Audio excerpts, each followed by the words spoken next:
Your company is a fiction, only given meaning and power by those who buy in and those who believe. If you have 200 people and 99 of them buy into this and 101 believe that, we have two organizations. We've already been divided and we're on our way to being conquered. So I want you to go with me for a second here, and I want you to use your imagination. And the imagination I want you to use is to pretend that I am your CEO or your executive director or whatever, and I'm up here making a promise to the organization. And the promise goes like this. I'm going to sit here and I'm going to say, everyone, today I am making a promise to you, a promise I intend to keep. I'm going to promise to surround you with people who can say yes to these 7 fundamental things every single day. They're going to come and they're going to say, yes, I belong, which means they have their core values and they have the skill sets to do their jobs. They're going to say, yes, I believe, which means they buy into our why and they're bought into and aligned with the strategy that we're going to use to achieve this why. Make sense so far? They're going to say, yes, I understand and embrace what I'm accountable for. It aligns to this strategy that we're executing, and I'm part of this team.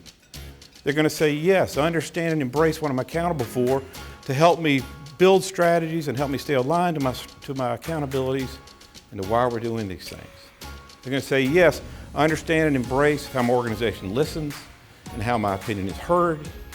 I'm going to say, yes, I understand how the organization offers me development and I take control of my own development. And yes, I understand how we maintain balance at work. I know it's expected of me, and I'm leaving my drama at home, and I'm balanced. Does that make sense? Sounds like an incredible place to work, doesn't it? And that's a promise I'm going to make to you. I'm going to keep that promise for us. Now, we all dream about this. You know, we all would like to go to a place and work where everyone is saying yes to the 7 questions.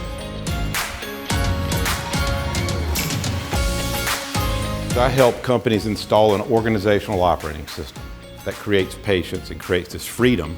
And they actually measure this freedom with more time, more money, and less stress. You become what I refer to as a patient organization. And what I mean by patience is moxie and grit and guts and wisdom and discipline and the courage to actually be able to slow down and think.